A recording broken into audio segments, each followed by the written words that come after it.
Omwagalwa ampuliriza nate kyekiseera okwebaza Mukama olw'ebyokuyiga bye tuli mu kuyiga mu nnaku zino ebikwatagana n'obubaka bw'abamalayika abasatu. Obubaka bwa malayika asooka bwe tuliko kano katundu ka kutaano, naye weewuunye akatundu akasooka, akokubiri, akokusatu, akokuna byali byakuyiga birungi nnyo era nkwegayiridde binoonye ku mutimbagano guno ojja birabako. Kati ekyokuyiga kino ekyokutaano ate kyo kikulu nnyo kubanga kigenda kwogera ku sabbiiti. Sabbiiti eragibwa mu bubaka bwa malayika asooka. Obubaka bwa malayika asooka bwatulaga enjiri ey'emirembe n'emirembe Yesu Kristo. Obubaka bwa malayika asooka bwatulaga okuwa Katonda ekitiibwa, okumusinza era n'okumutya kikitegeeza. Obubaka bwa malayika asooka bwatulaga ate omusango n'enjiri y'emirembe. Enjiri ekwatagana etya n'omusango gwa Katonda. Obubaka bwa malayika asooka bwatulaga entuuko z'ekiseera ky'omusango gwa Katonda mu mulembe gwaffe. Kati tutuuse ku katundu akoogera ku sabbiiti mu bubaka bwa malayika asooka. Njagala tusooke tusabe tulyoke tuyige. Katusabe. Oli mulungi, Katonda omulungi, Katonda eyatonda, Katonda abeesaawo, ayimirizaawo, Katonda atola mu butaliggwaawo, ekitiibwa n'ettendo bidde gy'oli. Tukweyanzizza nnyo nnyini ddala Taata kubanga otuwadde omukisa okukuyigako nga tugenda okubikkula empapula entukuvu ezaawandiikibwako ebigambo ebyamulisibwa Omwoyo Omutukuvu. Tukwegayiridde Taata oyongere okutuyigiriza, oyongere okutunnyikizaamu ekigambo kyo, tuleme kuwakana naawe wabula katufune omukisa ogw'okutwala nga Katonda omulungi, tukwetwalire ng'ekirabo eky'emirembe n'emirembe. Katusalewo okukugoberera era buli muntu yenna gwe ngenda okuyiga naye mu byawandiikibwa okuyita mu kigambo kino muwe omukisa kubanga tusabye mu linnya eddungi erya Yesu Kristo. Amiina. Tugenda kutunuulira bubaka obwa malayika asooka. Twandiyize bingi mu bubaka bwa malayika asooka, bingi. Kana akatundu kagenda kuba katulaga sabbiiti nga bweyogerwa mu bubaka bwa malayika asooka. Obubaka bwa malayika asooka tubusanga mu Kubikkulwa essuula 14 olunyiriri olw'omukaaga n'olw'omusanvu. Watugamba nti nendaba malayika omulala ng'abuuka mu bbanga ery'omu ggulu ng'alina enjiri ey'emirembe n'emirembe. Twakiraba enjiri ey'emirembe n'emirembe, twakiraba bulungi, nga abuulira abatuula ku nsi na buli ggwanga n'ekika n'olulimi n'abantu, ng'ayogera n'eddoboozi ddene nti mutye Katonda, mumuwe ekitiibwa, mumusinze. Twakitunuulirako, twakiraba bulungi era ne tulaba nti kubanga ekiseera ky'omusango gwa Katonda kituuse. Mumusinze yakola eggulu n'ensi n'ennyanja n'ensulo z'amazzi. Tugenda kwogera ku katundu kano akasembayo nti mumusinze eyakola eggulu n'ensi n'ennyanja n'ensulo z'amazzi.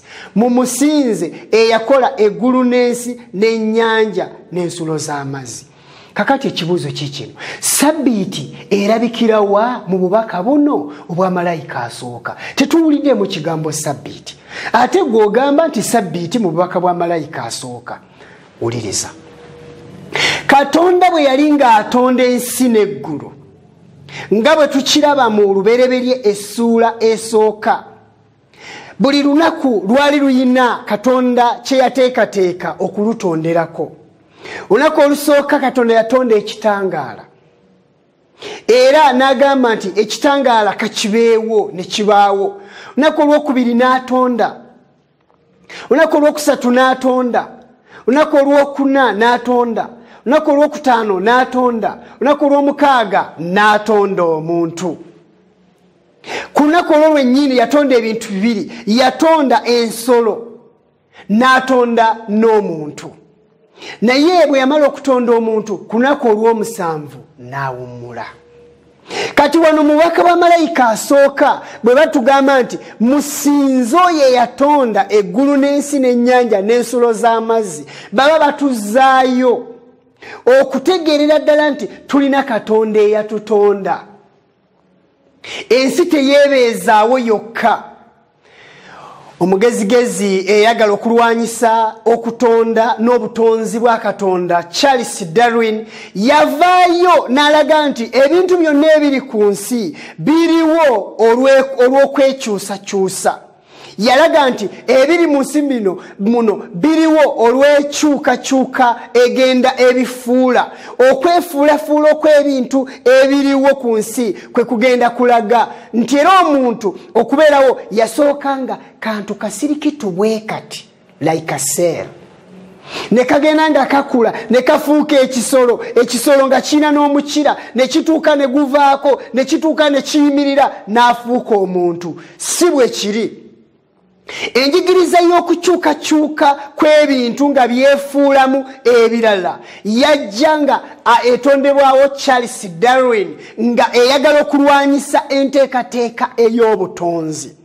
Weewuunye mwattu mu mwaka gwe gumu Charles Darwin gwe yaleeteramu enjigiriza eyo gwe mwaka gwe gumu obubaka bwa malayika asooka lwe bwali bubuulirwa.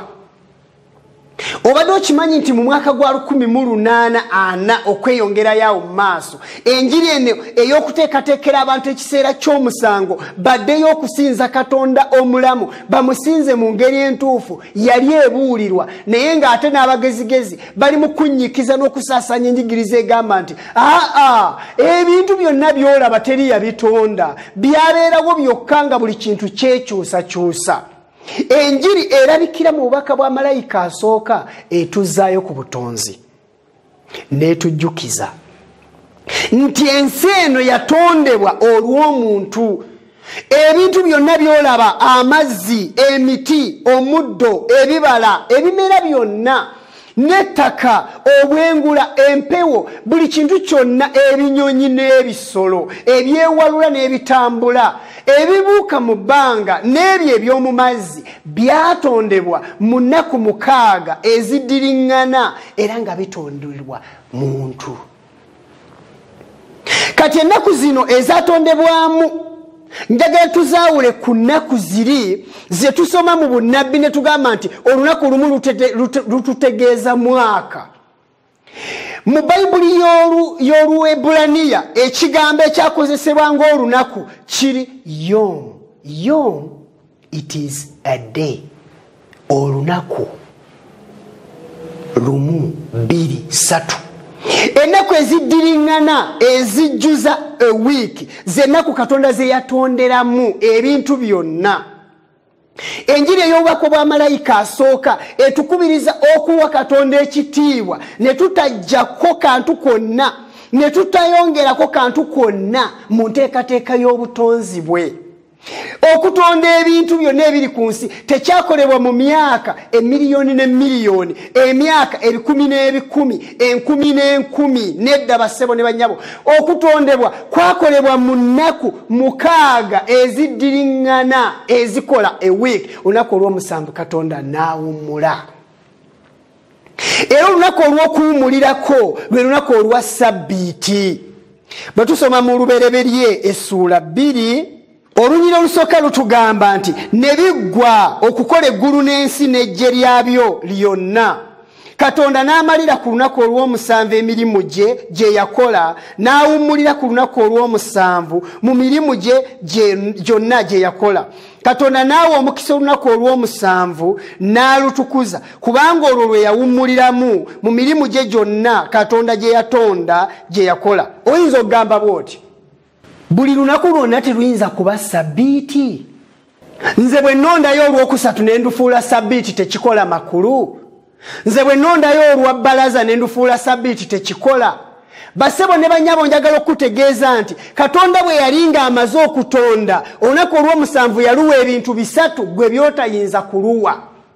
Tusomye ebintu 3 ekisooka ku olwokusatu bagambye Katonda n'awa omukisa olunaku olw'omusanvu. Ekyo kyekisooka. Yaluwa omukisa gwe oyinza okuwa olunaku omukisa lwonna lwe weerobolezaayo. Ekyokubiri batugambye nti kubanga olwo lwe yawummuliramu mu mirimu gye gyonna Katonda gye yakola.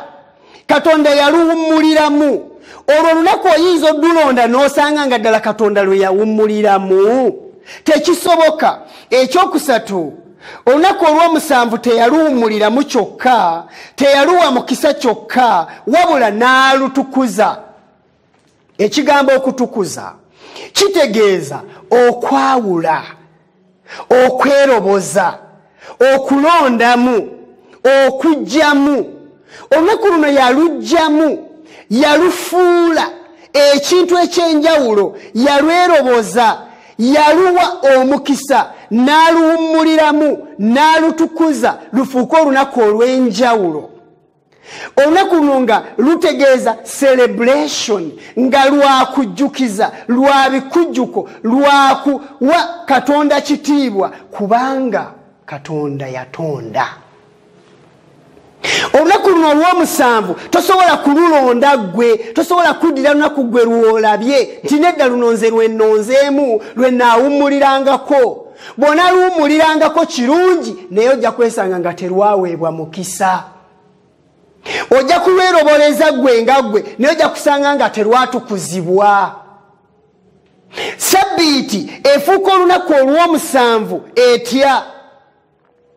Kubanga Katonda yatonda mu nnaku 6, olw'omusanvu teyakola, wabula yawummula, yaluwa mukisa, yalutukuza, n'aluwa abantu be babeere nga bajjukira buli lunaku, ate ku lunaku olwo lwennyini olwa Sabbiiti wabeewo enjawulo ey'okutendereza Katonda watonda, Katonda oli mutonzi, Katonda oli mulungi, bye wakola byonna birungi. Era Sabbiiti etujjayo netufuula abantu ba Katonda mu ngeri ey'enjawulo, kubanga buli lwa Sabbiiti twongera okufuna omukwano n'enkolagana esingawo wakati waffe ne Katonda.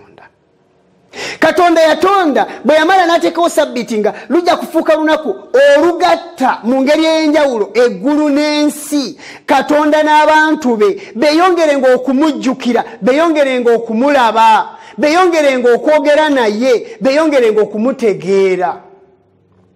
Olunaku lwa Sabbiiti lwavaayo nga lwanjawulo mu nnaku endala zonna. N'olwekyo wuliriza, otegeera otya nti olunaku olw'omusanvu lwe lwa Sabbiiti? Kubanga ennaku zonna zifaanagana, ziina emisana, ziina n'ekiro, ziina enkuba, zibeera n'omusana, ziba n'ekikome ne ziba n'obudde obutali bwa kikome. Naye njagala okutegeeza nti bw'oba oyagala okutegeera obulungi olunaku olwa Sabbiiti era nga lunaku olw'omusanvu Katonda lwe yawummulirako, ddayo Yesu Kristo bwe yali ng'agenda okukomererwa ku musaalaba mu Luka essuula 23 olunyiri olwa 5. Katusomeyo, kubanga bangi beebuuza kati olwa Sabbiiti lwe luliwa? Kubanga ffe tusinza ku Sande era ffe tusinza ku luno bwe luti. Olwa Sabbiiti olwo otegeera otya nti lwe lw'omusanvu? Tukkiririza mu Bayibuli, era Bayibuli yokka yennyonnyola era yeetegeeza. Bayibuli tennyonnyolebwa magezi na kutegeera kwa buntu, togitaputa nga gwe bw'oyagala. Bayibuli yennyonnyola era yeetegeeza. Katusome mu Luka. Bw'osoma mu Luka essuula 23 olunyiri olwa 5, Yesu Kristo ng'amaze okukomererwa ku musaalaba batugamba nti kale laba omuntu erinnya lye Yusufu eyali omukungu, omuntu omulungi era omutuukirivu, oyo teyassa kimu mu kuteesa kwabwe newankubadde mu bikolwa byabwe. Owe Alimasaya, ekibuga ky'Abayudaaya eyali alindirira obwakabaka bwa Katonda, oyo n'agenda ewa Piraato n'asaba omulambo gwa Yesu, n'aguwanula n'aguzinga mu lugoye olwa bafuta, n'amussa mu ntaana eyabajjibwa mu jjinja omutateekebwanga muntu. 54. Kale lwali lunaku lwa kuteekateeka, Esabbiiti ng'eneebaako enkya. Lwali lunaku lwa kuteekateeka ng'Esabbiiti eneebaako enkya. Abakatuliki baganda baffe balina olunaku oluyitibwa Good Friday. olwo olunaku balwetikkako omusalaba era ne bagutambuza ng'ekijjukizo ky'okukomererwa kwa Kristo eyatufiirira. Olwo olunaku lwali wa Friday era Bayibuli eruyita lwa 6 kubanga lwali lunaku lwa kuteekateeka ng'essabbiiti enaabeerawo enkeera.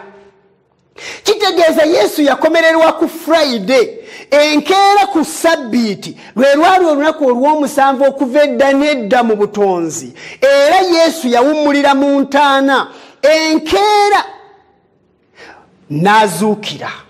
Okimanyi bulungi nti Yesu wano bwe yamala okuziikibwa bagambye batya? Katulabe 5:4. Kale lwali lunaku lwa kuteekateeka, essabbiiti ng'eneebaako enkya, n'abakazi be yava nab'e Ggaliraaya ne bagoberera ne balaba entaana n'omulambo gwe bwe guteekebwa.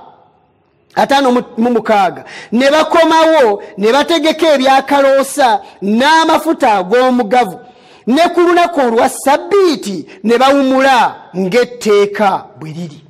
Bagenda ne Yusufu ne bateekateeka buli kimu, ne bateeka Yesu mu ntaana. Abakazi bano ne baddayo ne bateekateeka ebyakaloosa ng'essabbiiti tennatandika, era enkeera ne bawummula ng'etteeka bwe liri. Etteeka lino ery'okuwummula ku Sabbiiti olunaku olw'omusanvu lyali lya dda na dda okuva mu butonzi. Katusome ebigambo bino mu kitabo Essuubi Eritaggwaawo, essuula eya 26 ku kyokuyiga ekiyitibwa omulimu gw'okuzza obuggya ekkanisa. Tulabe. Batugamba peegi 291. Batugamba Sabbiiti yatukuzibwa olw'omutonzi okugiwummulirako era n'agiwa n'omukisa. Ne Adamu nga tannayonoona yagikuuma ku lunaku olutukuvu Adeni, era oluvannyuma Adamu bwe yagwa naye ne yeenenya, era ne bwe yagobebwa mu lusuku lwe olulungi. Yakuumibwa bajjajjaffe okuva ku Aberi okutuuka ku Nuuwa omutuukirivu.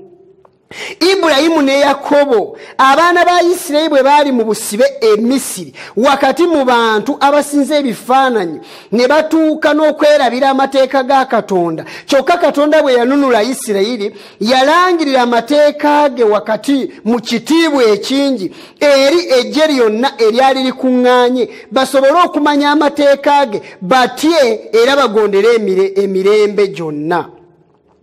Okuva ku lunaku olwo n'okutuusa leero amateeka ga Katonda gazze gabeerawo mu nsi, era ne Sabbiiti ey'etteeka eryokuna ebadde ekuumibwa, wadde ng'omuntu w'okwonoona yawangula bwe yasambirira wansi w'ebigere by'olunaku olwa Katonda olutukuvu. Kyokka ne mu biro we yafugira abaaliwo abantu abeesigwa abagisangamu ekitiibwa eyo mu bifo ebyekusifu. Okuviira ddala lwe waaliwo okuzza obuggya ekkanisa, wabaddewo abantu ku buli mulembe ababadde bagikuuma, newankubadde nga babadde bavumibwa n'okuyigganyizibwa. Wabaddewo abajulizi abakakasa nga amateeka ga Katonda ga lubeerera ne Sabbiiti entukuvu ey'obutonzi. Kati wuliriza, Sabbiiti yaliwo okuva mu butonzi, kubanga twasomye nti ku lunaku olw'omusanvu Katonda yagiwummulirako n'aluwa omukisa n'alutukuza. Tulabye nga ne Yesu Kristo mu kuziikibwa, abakyala abagenda ne Yusufu baatunuulira buli kimu kyonna ne bakigobera nga bwe kikoleddwa, ne baddayo kuba lwali lunaku lwa kuteekateeka Sabbiiti, era enkeera ne bawummula ng'etteeka bwe likola ki? Bwe ligamba.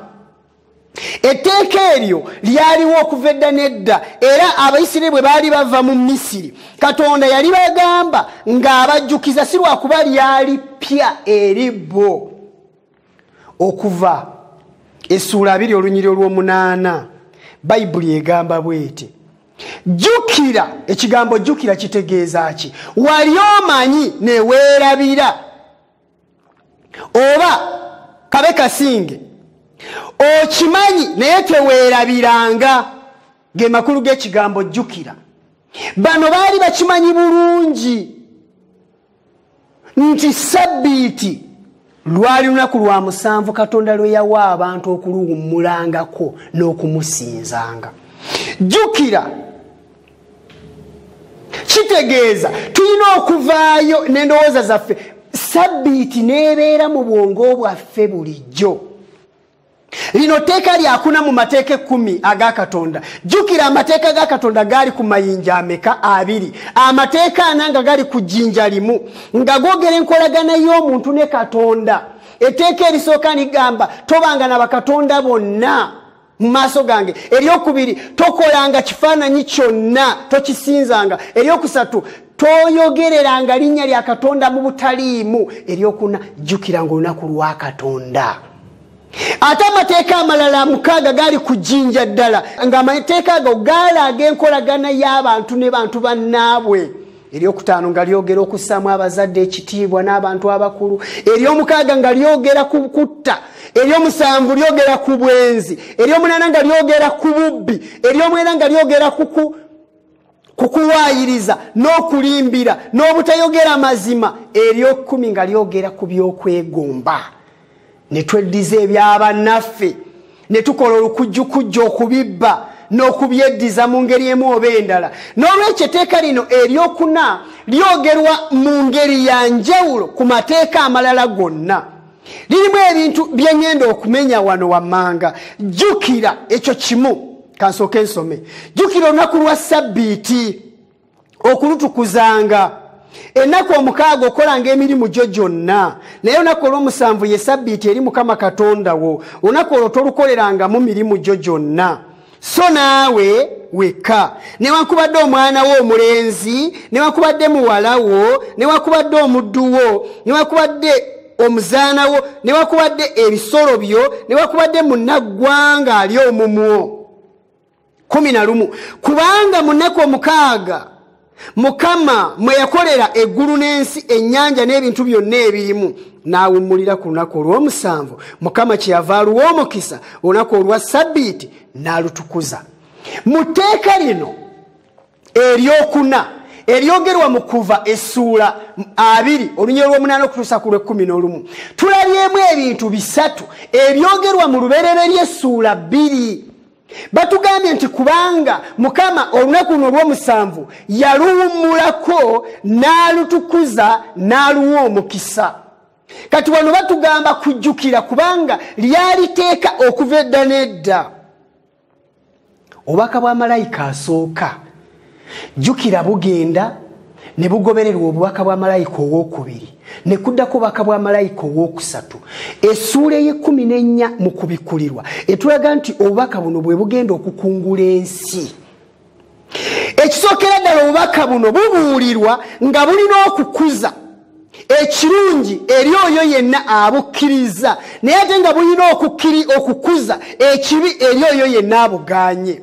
N'olwekyo oyo yenna akuzibwa mu bulungi agenda kukungula bulungi bwereere, n'olwekyo oyo yenna akuzibwa mu bubi agenda kukungula bubi n'okuvunda. Kati Ssabbiiti yiino eyanjuluzibwa mu maaso g'ensi okuyita mu bubaka bwa malayika asooka. Jjukira okutukuza olunaku olw'omusanvu olwa Ssabbiiti. Twalulabye bulungi nti olunaku olw'omusanvu ye Ssabbiiti. Good Friday ne ku kalenda kirabika bulungi. Kalenda ezedda okujjako zino ze bali mu kukyusa zaali zitulaga bulungi nti a week etandika n'olunaku olwa Sunday. Dictionary nga zitulaga bulungi nti Sunday is the first day of the week. Sunday lwe lunaku olusooka mu wiiki. Era olunaku olwa Saturday nga lwe lunaku olusembayo mu nnaku omusanvu nga lwe lw'omusanvu. Katonda ng'akubiriza abantu nti jjukira olunaku luno okulutukuzanga, okuluwummulirangako. Kubanga Katonda bwe yatonda ensi n'eggulu n'ennyanja n'ebintu byonna ebirimu, yawummula ku lunaku luno, yaluwummula n'alutukuza n'aluwa omukisa. N'olwekyo Oluganda, buno obubaka tebukaddiwanga. era abantu abasinga bagamba ffe ebyo bya sabbiiti byavaawo amateeka tegakyatufuga ffe tufugibwa kisa. Njagala okubuuza kisa nabaki ky'osobola okutambuliramu ne weerabira amateeka ga Katonda? Nkusomere mu Baluumi essuula ey'omukaaga. Abaluumi essuula 6 olunya olusooka batugamba kale tunaayogera tutya tunyiikirenga okukola ekibi ekisa kyeyongerenga kitalo. Tunyiikirenga okukola obubi kubanga Katonda ffe yatuwa ekisa. Yesu bwe yamala okutufiirira tutambulira mu kisa. Kisa nabaki ekikuleetera okuba omujeemu? Ekisa kituleetera okuba abawulize era enjiri ey'emirembe n'emirembe etuyita okuba abawulize eri amateeka ga Katonda. Kyava agamba buli ggwanga na buli lulyo na buli kika na buli lulimi nti mutye Katonda, mumuwe ekitiibwa, mumusinze. Tuyitibwa okusinza Katonda mu ngeri entuufu gye yali yateekawo ku ntandikwa mu butonzi. Ekkanisa y'Abadiventi aba Seventh Day yekyekuumidde ku musingi guno ogw'okunyweza amateeka ga Katonda nga ne sabbiiti mweri. Era mu bigambo ebyogerwa mu kitabo kya Selected Messages ekitabo ekyokubiri omuzingo ogwokubiri ku peegi 369 waliwo ebigambo ebirungi ebigamba nti tulina ensonga enkulu ddala etuleetera okussaamu sabbiiti ey'amazima ekitiibwa era n'okugiwagira kubanga kabonero akawula abantu ba Katonda n'ab'ensi. N'olwekyo etteeka ensi lyenyooma abantu ba Katonda baakulissaamu ekitiibwa ddala. Abatakkiriza bwe banyooma ekigambo kya Katonda ekyo kye kiseera ky'okuyitibwa kw'abantu ba Kalebu abeesigwa. Katonda ayita Bakalebu abeesigwa mu kiseera kino okuvaayo ne basigala ku musingi. Kalebu mumanyi obwesigwa bwe?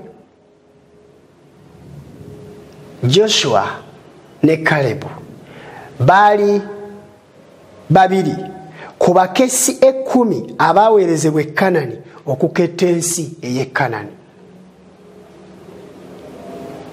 Baali 12 bonna wamu. Naye weewuunye nti 10 baavaayo n'amawulire mafu nga bagamba ensi nnungi nnyo, nga bagamba ensi olabira ddala nga erimu ebirungi naye tetusobola kugiyingiramu. Abasajja abali eyo banene nnyo bawanvu bwe bati era tetusobola kulwana nabo. Kalebu ne Joshua bagamba nti newankubadde kiri bwe kityo Mukama bw'abanga ali naffe tujja kuyinza. Katonda ayita Bakalebu mu mulembe guno bajje basigale ku mateeka ga Katonda. Ensi ejo ejemye ekyenkanidde awo obwa paapa bwakyusa sabbiiti ne bugiteeka ku lunaku olwa Sande. Jjukira Sande egattamu ebigambo bibiri, Sunday, sun enjuba, day olunaku. Olunaku lw'enjuba luno olw'Abalomaani abedda abakafiiri abasinzanga Katonda waabwe enjuba lwayingizibwa mu ddiini era abantu abasinga bagoberera bugoberezi awatali kwebuuza. Sabbiiti ke kabonero akalaga nti bano bantu ba Katonda. Ezekieri naye njagala tusome Ezekieri ssuula 2 olunya olwabiri wajja kumala wamalaawo ne bwe tutagenda mu bingi. Ezekieri ssuula 2 olunyiro olwabiri watugamba watya? Wagamba nti era mutukuzenga sabbiiti zange era zinaabanga kabonero wakati wange nammwe mumanye nga nze Mukama Katonda wammwe. Sabbiiti ke kabonero akagatta Katonda n'abantu be bamanye ddala nti yabatukuza nga bwe yatukuza olunaku olwo olwa sabbiiti. Okutukuzibwa kitegeeza okwawulibwa, okugibwamu, okufuulibwa. Abantu ba Katonda bakubirizibwa okujjukiranga sabbiiti. Mu tteeka eryokuna batugambye nti tolukolerangako mulimu gwonna. Newankubadde ggwe oba muwalawo oba mutabani wo oba omukozi wo yenna n'omuntu yenna munnaggwanga ali omumwo n'ebisolo byo ebisolo ebyogerwa wano byebino ebisobola okwetikka gamba ng'endogoyi, embalaasi n'ebirala ebisobola okuweeka abantu n'okukozesebwa emirimu awamu n'okulima ng'ente. Olunaku lwa Ssabbiiti bino byonna byali birina okuwummula n'abantu ne bawummula, ebirowoozo byabwe n'amaanyi gaabwe byonna ne biteekebwa ku kintu kimu, kusinza na kulowooza ku Katonda kyokka. Ebyamagoba, ebyamaguzi, ebyobusuubuzi n'ebirala ne biteekebwa ebbali. Eyo ye Ssabbiiti ya Mukama. Ne Yesu Kristo bwe yamala okuziikibwa, abakyala bano bagenda ne bawummula ng'etteeka bwe lyali. Kakati ekibuuzo kiikino, wali osomyeyo olunyiriri lwonna olugamba nti Yesu bw'amala okutufiirira ku musaalaba Ssabbiiti yavaawo? Gwe omusumba oba omubuulizi w'enjiri, gwe omuntu wa Katonda, njagala okukubuuza ekibuuzo kino. Wali osomyeyo nti oluvannyuma lw'abakyala bano okugenda okuwummula Ssabbiiti ng'etteeka lya Katonda bwe lyali, Yesu n'azuukira, alina ebigambo byonna bye yali ayogedde ebikyusa ku kiragiro ekyo? Ye obadde okimanyi nti Sande lwe lunaku Yesu lwe yazuukirako? Ekyo ffenna tukimanyi. Naye mu Luka Essula 24 batugamba bulungi nti olwo lwali lunaku olusooka mu wiiki. Somayo Luka Essula 24 bagamba nti awo ku lunaku olw'olubereberye mu nnaku 7 mu matulutulu enkya ne bajja ku ntaana ne baleeta ebyakaloosa bye baategeka. Jjukira baabitegeka ddi? Baabitegeka luli ku lunaku olw'okuteekateeka ng'enkeera Ssabbiiti enaabaawo. Yesu ng'amaze okuziikibwa, era ku Sande luba lunaku lw'amazuukira Yesu Kristo lwe yazuukirirako. Era olunaku luno batugambye nti ku lunaku olw'olubereberye mu nnaku 7 Yesu Kristo n'azuukira mu matulutulu, bajja ku ntaana ne baleeta ebyakaloosa bye baali bateeseteese, ne balaba ejjinja nga liyiringisibwa okuva ku ntaana 3. Ne bayingiramu ne batasangamu mulambo gwa Mukama waffe Yesu. 4 awo olwatuuka bwe baali basaamiridde olw'ekyo, laba abantu 2 ne bayimirira we bali nga bambadde engoye ezimasamasa, awo we baali batidde nga bakutamye, amaaso gaabwe ne babagamba nti kiki ekibanoonyesa omulamu mu bafu? Taliimu, yazuukidde. Lwali lunaku lwa kuzuukira, lwali lunaku olwereberye mu nnaku 7 mu wiiki. Njagala olowooza ekintu kino nti amazima agali mu Bayibuli gategeerekeka, ye ssebo ne nnyabo gategeerekeka. Kati owummula lunaku ki? Katonda omusinza lunaku ki? Lunaku lwa njuba, Sande? Lunaku lwe weeroboleza gwe lw'oyalondamu? Olwo jjukira kino nti Katonda teyaluwummulako, teyaluwa mukisa, teyalutukuza. Olunaku lwe yatukuza lunaku lwa 7 lwe yawummulako era lwe yawa omukisa, Ssabbiiti. Ssabbiiti, Sabbath, Sabato kitegeeza ekiwummulo. Katonda ateekawo olunaku luno nga atuyamba tuwummule emirimu gyaffe, naye ate tuwummule ne mu mutima. Ebyo byonna ebitumenya, ebyo byonna ebitumenye, tubetentese wiiki yonna, Ssabbiiti yonna etukubyekubye, kati tuzze gy'ali, ffenna tuzze kujjanjabibwa na kuzzibwa mu maanyi, kudda bujja. Era abantu abawummula ku lunaku olwo bamanyi emikisa Mukama gy'abagabirira. N'olwekyo muganda wange, njagala tusome ebigambo bino. Isaaya Essula 8 olunyolo 16 batugamba batya? Sibira ddala okutegeeza, ossa akabonero ku mateeka mu bayigirizwa bange. Kitegeeza ki? Sibira ddala akabonero, sibira ddala okutegeeza, okutegeeza mu luzungu bakozesa ekigambo testimonies, obujulirwa. Katonda alina obujulirwa, alina obujulizi. Katonda alina okutegeeza kwe nti sibira ddala okutegeeza, nywereza ddala okutegeeza, tojjaako, tosumulula, tokendeezaako, toyongerako. Obujulirwa bumala. Sibira ddala okutegeeza, testimonies. Naye ate nti teekera ddala akabonero ku mateeka mu bayigirizwa bange. Amateeka ga Katonda galina okuteekebwamu ekitiibwa, galina okuteekebwamu ekitiibwa, galina okuteekebwako akabonero, oba nti galina okunywezebwa, galina okukwatibwa butiribiri. Okuyita mu kisa kya Katonda si mu maanyi gaffe kuba ffe tetugayinza, wabula tuyina okweyambisa ekisa kya Katonda ekyo ekituwanirira ne tugakuuma. Olunyiri olwabiri lugamba lutya? Isaaya 8:2 batugamba nti tudde eri amateeka n'obujulirwa, obanga teboogera ng'ekigambo ekyo bwe kiri, mazima obudde tebugenda kubakeerera. Tudde eri amateeka n'obujulirwa. Ate wali batugambye nti sibira ddala okutegeeza.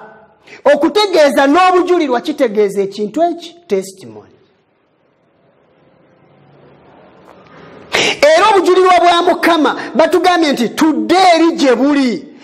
Okutegeeza kwa Katonda tudde gye kuli. Okutegeeza kwa Katonda kigambo kye, bannabbi be.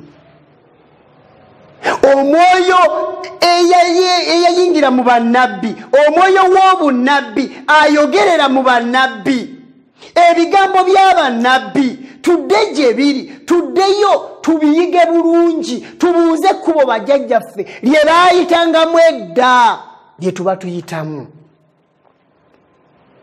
Abatayogera ekyo tebugenda kubakeerera kitalo.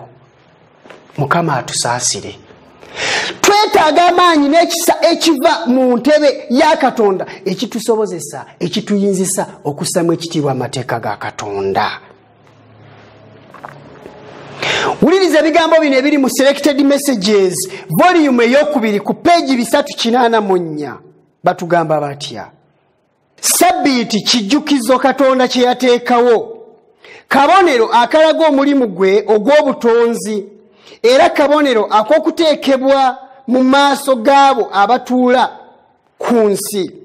Tewali kwegatta n'abo abasinza ku sabbiiti ey'ekifaananyi.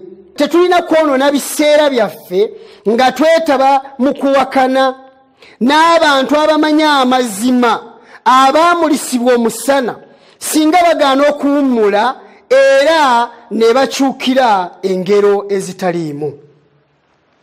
Tetulina budde bwa kwonoona nga tugenda mu bikujjuko ne mu nkuŋŋaana z'abantu abamanya amazima naye nga baagaana sabbiiti. Sabbiiti kabonero akawula abantu ba Katonda n'abatali bantu ba Katonda. N'olwekyo mulungi ampuliriza, bw'obanga oyagala okwetegereza endagaano empya, Pawulo, Peetero, Yokaana n'abatuma abalala bonna aboogerwako, tewali muntu n'omu yali akoonye ku sabbiiti ng'agiwakanya. Wabula tugambibwa nti balina omukisa abo abawummula sabbiiti. Bayibuli yonna ejjuddemu obubonero. Sabbiiti kabonero akawula abantu ba Katonda n'abatali bantu ba Katonda. Sibira ddala obujulirwa, nywereza ddala akabonero ku mateeka g'abantu bange. Bigambo birungi nnyo. Katuwulirize ebigambo bino mu kitabo Essuubi Eritaggwaawo peegi 209 nga tukomeekereza era nga tumaliriza. Batugamba ku peegi 209 omulimu gw'okuzza obujja ekkanisa Yesuula 26. Batugamba nti Mukama alagira ng'ayita mu nnabbi omu nti sibira ddala okutegeeza, ossa akabonero ku mateeka mu bayigirizwa bange. envumbo esiba amateeka ga Katonda esangibwa mu tteeka eryokuna. Wuliriza ebigambo bino mukwano. Envumbo esiba amateeka ga Katonda esangibwa mu tteeka eryokuna. Etteeka eryokuna lye linyweza amateeka gonna. Bw'olijjamu amateeka gonna gasigala tegasibiddwa. Era osigala oba osobola okujjamu buli limu nga bw'oyagala. N'olwekyo etteeka eryokuna linyweza amateeka ga Katonda gonna mu kintu kitya kimu. Wuliriza. Envumbo esiba amateeka ga Katonda esangibwa mu tteeka eryokuna. Etteeka lino lyokka mu mateeka 10 lyeriraga erinnya lya Katonda n'ekitiibwa kye ng'omuteesi w'amateeka. Limwogerako nga ye mutonzi eyatonda eggulu n'ensi, era bwe lityo ne liraga nga ye yekka agwanira okuweebwa ekitiibwa n'okusinzibwa awatali amwenkana. Ng'oggyeko ekiragiro ekyo, tewali tteeka ddala lyonna mu mateeka 10 eriraga obuyinza bw'omuteesi w'amateeka. Envumbo yaggyibwa ku mateeka 10 eriraga obuyinza bw'omuteesi w'amateeka. Envumbo yaggyibwa ku mateeka 10. Envumbo yaggyibwa ku mateeka Sabbiiti bwe yakyusibwa olw'obuyinza bwa Paapa. Abayigirizwa ba Yesu bayitibwa mu kugizaawo nga basitula waggulu Sabbiiti ey'etteeka eryokuna liddewo mu kifo ekyaliyo ekituufu ng'ekijjukizo ky'omutonzi ng'akabonero ak'obuyinza bwe tudde eri amateeka n'obujulirwa. Wuliriza mukwano. Envumbo yaggyibwa ku tteeka Katonda lye yawandiika. Amateeka ga Katonda gaggyibwako envumbo etteeka lino bwe lyaggyibwamu. Katikisimu ey'Abakatuliki yajjamu etteeka lino. Era enzikiriza, obulombolombo n'ebyo byonna ebigobererwa byajjamu etteeka lino. Obadde okimanyi nti amateeka ga Katonda gateekebwamu ekituli. Etteeka erisooka mweriri, eryokubiri mweriri, eryokusatu mweriri, eryokuna, eryokutaano okutuusa ku ly'ekkumi gonna mwegali. Toyina kujjamu n'erimu. Envumbo esiba amateeka ga Katonda yaggyibwako bwe bajjamu etteeka eryokuna. Obwa Paapa bwakyusa etteeka lyokuna erya Sabbiiti ne baliteeka mu lunaku olulala olwa Sande olw'Abakafiiri. N'olwekyo Sabbiiti eraga akabonero ka Katonda, omuteesi w'amateeka, omuwi w'amateeka. Abantu baba bamwegaanye nayo ne bajeegaana. Sabbiiti eyogerwa mu tteeka eryokuna mu Kuva essula 2 olunya lw'omunaana okutuusa ku lw'ekkumi nti Katonda alagibwa nga ye yekka omutonzi mu tteeka lino, n'alagibwa ekifo w'abeera ne waafuga ensi n'eggulu. Etteeka eryokuna litwalibwa nga sitampu ku kiwandiiko. N'olwekyo abantu olwaleero balina ekiwandiiko kye batambula nakyo ekitaliiko sitampu. Ani yakiwandiika ekyo? Ani akakasa nti kivuddeeyo? Era njagala okutegeeza nti omuntu yenna bw'aba alina ekiwandiiko akijje mu ministry, the Republic of Uganda, Ministry of Health, ajja kuba n'ekiwandiiko ekiraga nti bino na bino na bino n'ekibeereko stamp ekakasa nti ddala ffe twabiwandiise. Eyo stamp era kyekimu mu biwandiiko ebiri ku lupapula olwo, naye ng'ate kyekikakasa ebiwandiiko ebyo nti bituufu. Sabbiiti efuuka akabonero akalaga nti amateeka ga Katonda gaweebwayo Katonda. kubanga ye yokka yerimu erinnya lyeyawa amateeka ne waafuga n'ekitiibwa kye. Toyendanga, muli mu Katonda. Tobbanga, muli mu Katonda. Naye etteeka eryokuna linyweza amateeka ago nti Katonda ye yagawa, kubanga lyo lyokka lyeririmu nannyini mateeka newa waafuga n'omulimu gwe. Ye yatonda gwe mulimu gwe, yaani ye mutonzi.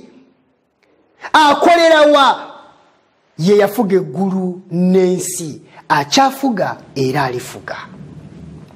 N'olwekyo abantu bonna abagamba nti ffe tugoberera amateeka ga Katonda, tetubba, ffe tetutta, ffe tetulimbira bantu, ffe ebyobwenzi twabyenenya, era ffe tutambulira mu kisa, n'obabuuza nti ate ekya Ssabbiiti ne bagamba nti ffe ebyo tetubitambuliramu, ffe tuli mu kisa.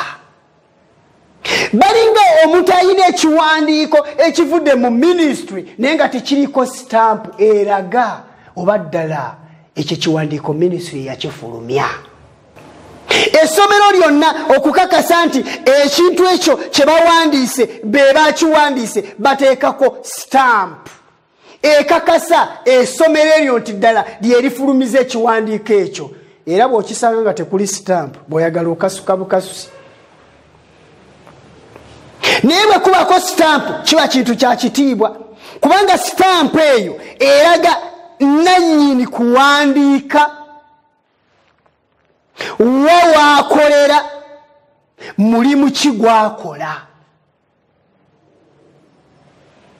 Era stamp ekakasa ebiwandiiko byonna byonna ebifulumizibwa nga bigenda eri abantu bakakase ddala nti ebiwandiiko ebyo bizze gye bali nga gye biva watuufu.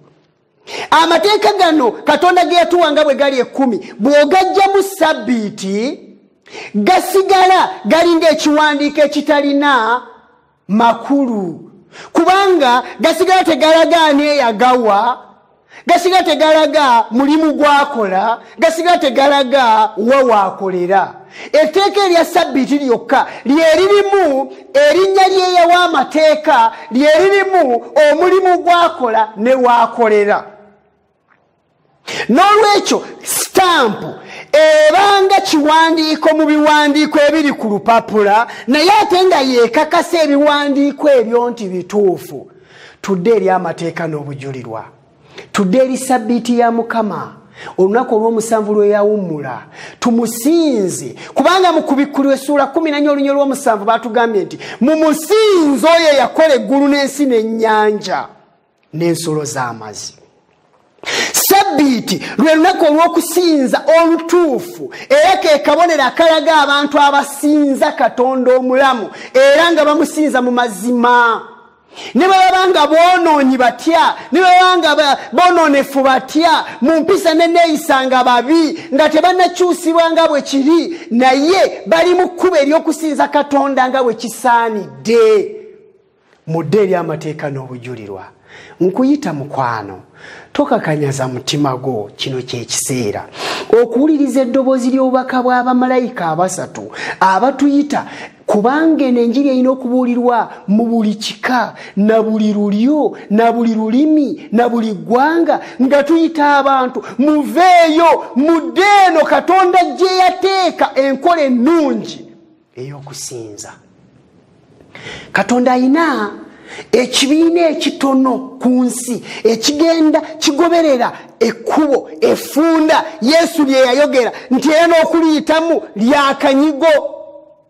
Okuva edda n'edda ekibiina ekyo kigenda kibeerawo n'olwayo weekiri, era ogusota Sitaani gugenda gulwanyisa ekibiina ekyo.